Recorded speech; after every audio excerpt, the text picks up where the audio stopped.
Nicole, there are so many benefits to straw pellet bedding. I could tell you about horses. I could tell you about owners. I could tell you about the planet. What do you want next?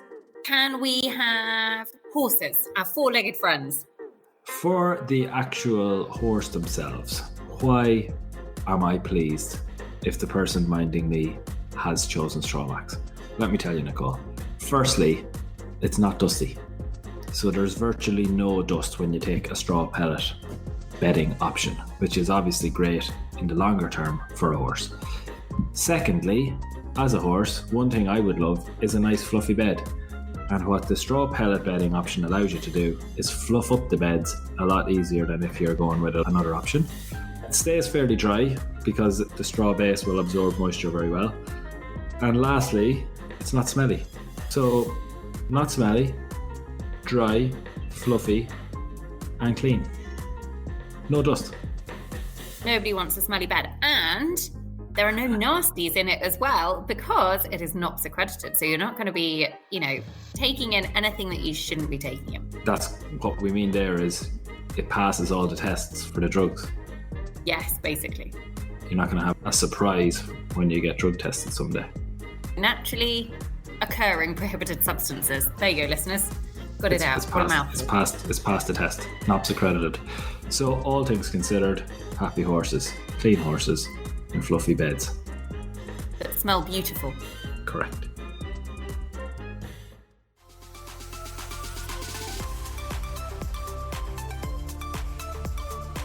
Well, at this time of the year, listeners, these events really are coming thick and fast. This preview show very kindly supported by our great friends at Strawmax. We turn our attentions to the Aston Le Walls 4-star, the event in Daventry that is a little bit, I'd say, new. They have run 4 stars occasionally, like we saw one back in 2021, just before the Olympics. I don't know if you remember, listeners, some really impressively low dressage scores came out of that event just before Tokyo.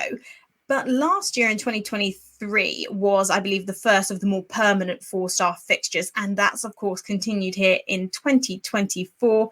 With me to look at the field, Catherine Austen. I'm looking forward to this one. Hi, Rosie. Yes. I mean, what a great place Aston Le Walls is. I don't think there'll be anyone listening to this podcast that isn't familiar with it. And over the years, they've hugely increased the facilities available and the variety of, surfaces. And they always provide, it's a very, very popular event with riders. They always get huge entries. And it's, one of British eventing's most popular, most used and most successful venues. And yes, it's great that they've, hung on to a 4-star. It's at a useful point in the calendar. It really is. And they've got a good selection of entries coming forward. Because if we turn our attentions to the prediction centre, at the top of the prediction centre, coming in with a 19% win chance at the moment, 2% above second place, who we'll talk about in a minute.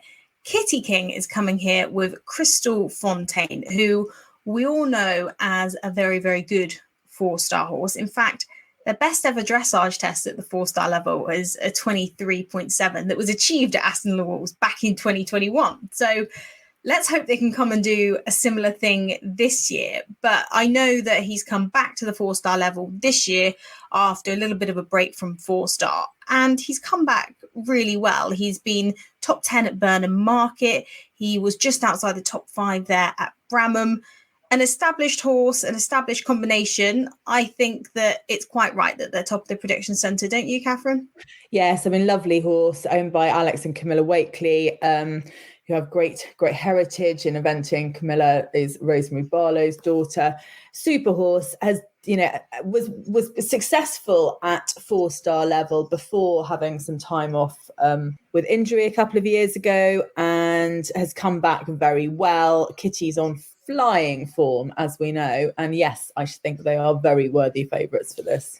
Although I do really love the combination, the little horse that is second in the prediction centre with a 17% win chance at the moment, which is Piggy March. Well, Piggy March rides him, Jane McGivern's white stallion Halo, who is dead cool. He's a proper unicorn, isn't he? He's beautiful. Yes, he won the 8 and 9-year-olds 4-star short at Blenheim in 2022. Having not done, he didn't come with they was him from Kevin McNabb. He hadn't done a massive amount of eventing. And he combines eventing with stallion duties, I believe.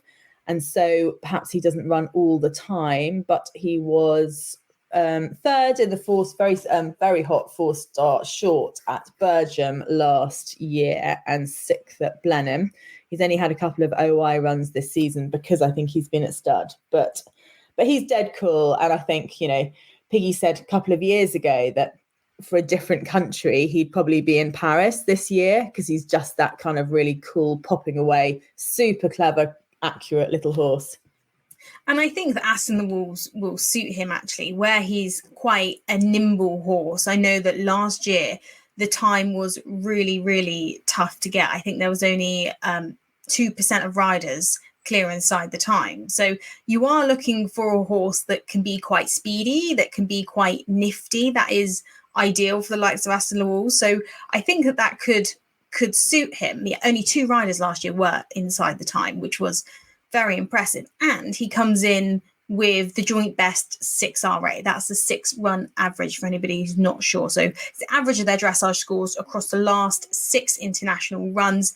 They're joint top with Kitty King and Cristal Fontaine with a 6RA of 27. So quite rightly up near the top of the prediction centre. And I think we could see them there at the end of the event.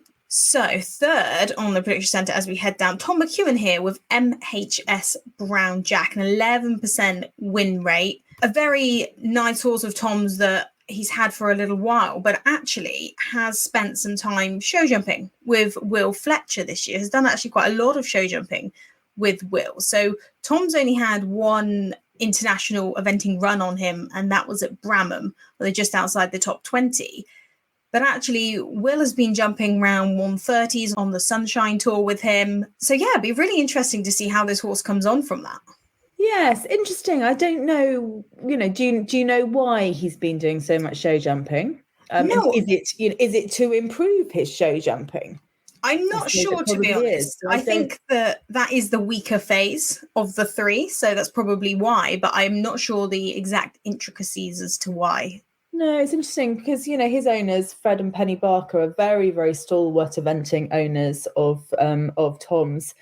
I wonder if they went out to Spain to see him show jump. I don't know. Well, won't it be interesting to see? Because he's clearly a talented horse. He's only a 10-year-old.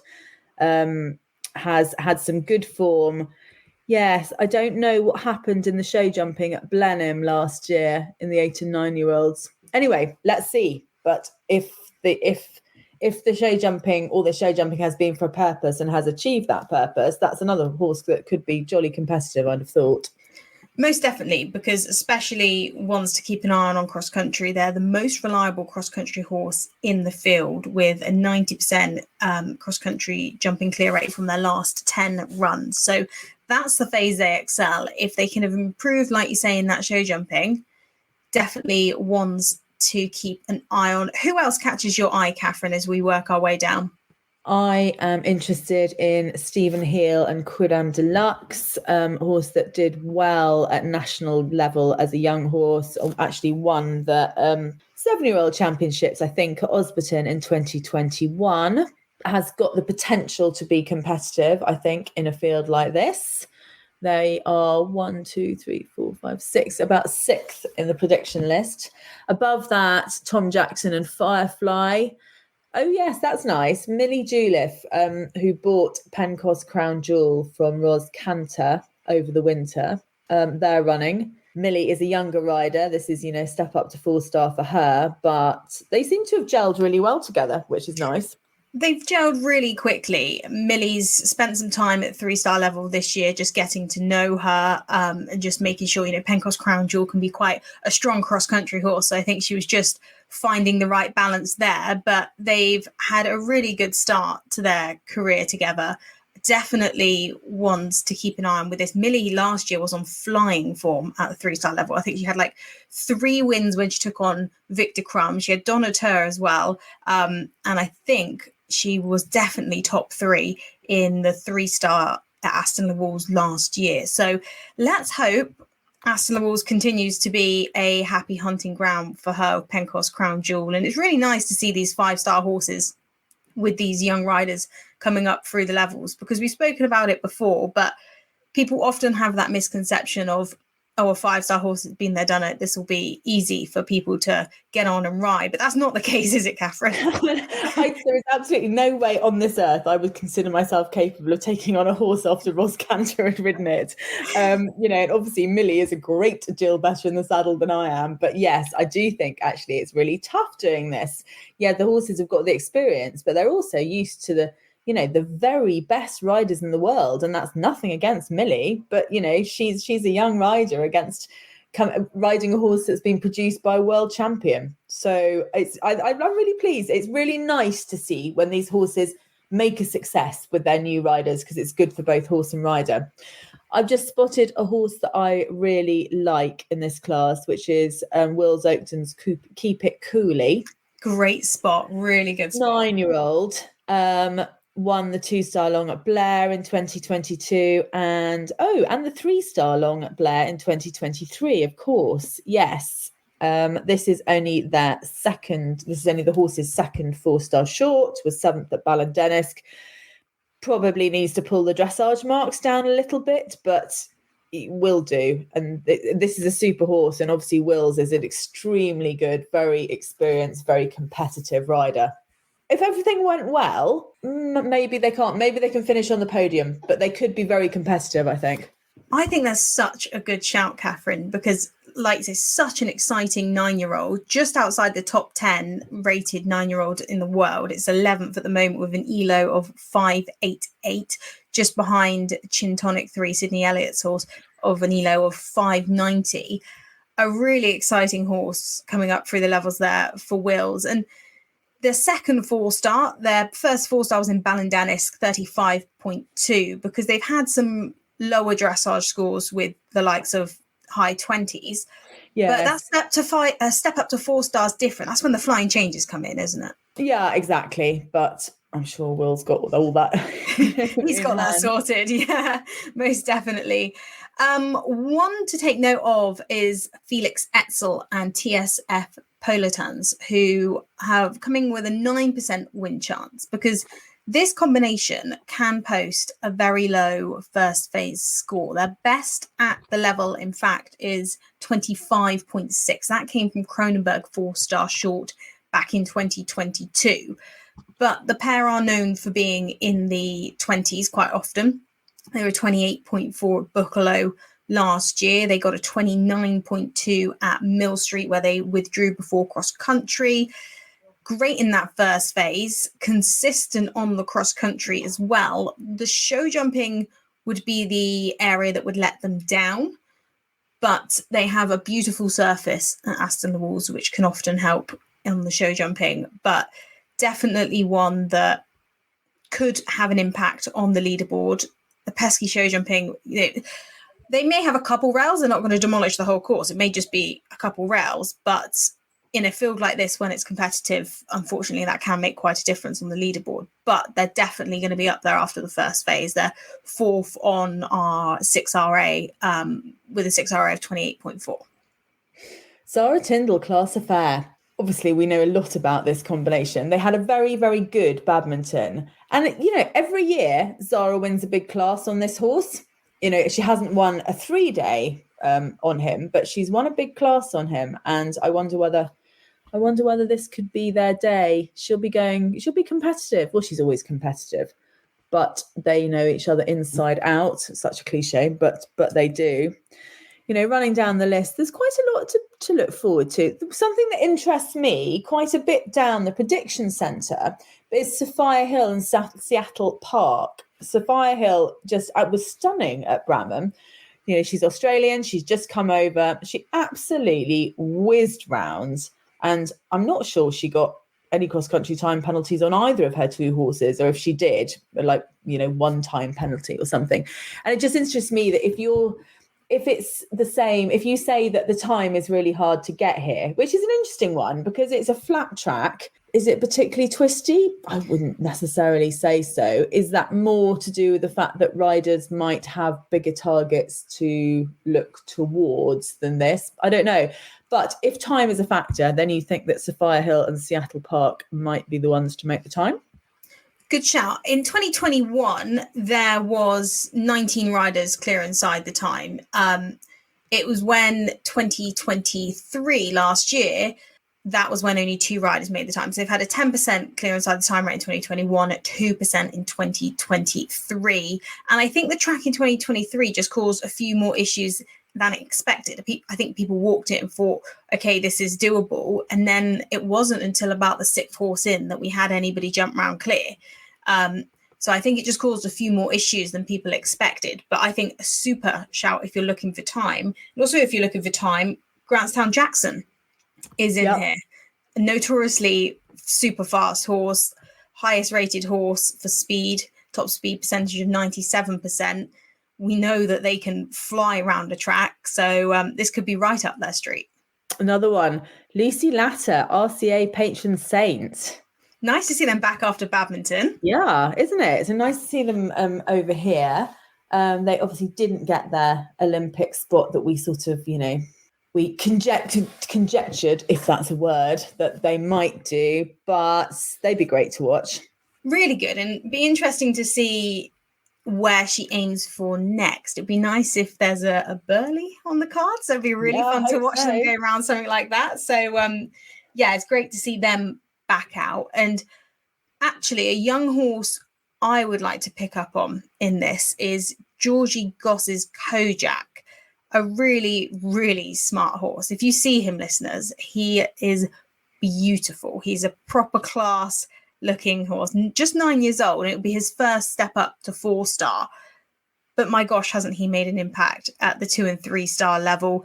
He's had a win at Ballindennis last year in the 3-star long. He's had multiple national wins with Georgia. I know she thinks so much of him, and he is a spectacular jumper. He's never had a cross-country jumping penalty, and he has jumped clear show jumping consecutively in his last 6 international runs, and that's all at 3-star level bar 1, which was the 2-star at Wellington. So jumped double clear in 6 consecutive international runs, which that is not an easy thing to do for that amount of runs. That consistency is so impressive. And they can produce a really smart dressage test. In the 3-star when they won at Ballindennis, it was 30, but they've had multiple high 20s. First step up to 4 stars, so we might see that dressage test a little bit higher because, like we say, it's the first time flying changes and things are put in. But if you're looking for a young horse to follow, I definitely think Kojak is one for Georgie Goss. An exciting one now. She represents Ireland as well. I can see this horse being a team horse in the future. Another Irish horse, John the Bull, ridden by Susie Berry. This horse, was 11th at Bramham in the 4-star short. Did jump round badminton and clear round badminton in 2022. And he had a really great, that was it. Blenheim 2021, he was 3rd in the 4-star long there. Is that right? Yes. Yeah, it is. He was 3rd. Finishing on his dressage score of 27.9 then. Lots of good form. He's 13 now. He's an experienced horse. Miss Susie's obviously been selected for the Olympics on another horse, so she doesn't want to do anything stupid before then. But I think he could be more competitive than his position in the prediction centre. Yeah, I think that's a very good shout. Susie's got a fantastic string of horses at the moment. It's really lovely to see her out and being so successful on so many horses. Looking a little bit further down, Ben Way has 2 in this class. I'd say probably Gunlaw would be his best shout of the 2. They're just outside the top 10 actually at Mill Street, 12th there. So nice to see him with a couple. Is there any more you want to pick up on, Catherine, before we head to our prediction centre? I know you said our podiums. I think there were quite a lot of interesting young horses in here and 1 or 2 more experienced ones, but who knows, anything could happen. It's quite difficult to know at this point people will be largely, not everybody, but will be using this as a prep for something else. So I don't think we can tell how fast people will want to run cross country. I think that is a very good point, because everybody's got their eyes on whether it is Burley or an autumn goal. So this is just an important stepping stone on the way there. Yeah, but a good class nonetheless. A very, very good class. If we go to our podiums, do you want to go first, Catherine, or do you want me to go I think that Kitty King will win on Cristal Fontaine. I think that Piggy March will finish second on Halo, and Wills Oakton will finish third on Keep It Cooley. Very good. Do you have a dark horse? I'm not sure that any of them I've mentioned are dark. Yeah, I mean, can you call the Badminton second a dark horse? She is still, most of us hadn't really come across her since her, pony and junior days until badminton. So I'm going to rather ridiculously go for Lucy Latter and RCA Patient Saint. I'll let you have that because of how far down she is on the prediction centre. And like you say, badminton, she kind of rose and we all saw her there. So I think, you can have her as a dark horse. I'll let you off with that. My podium, I agree. I think Kitty King is going to take the win on Cristal Fontaine. I think second, this is going to be difficult, but I'm going to say Wills Oakton, Keep It Cool is second, and Piggy March, Halo are going to be third.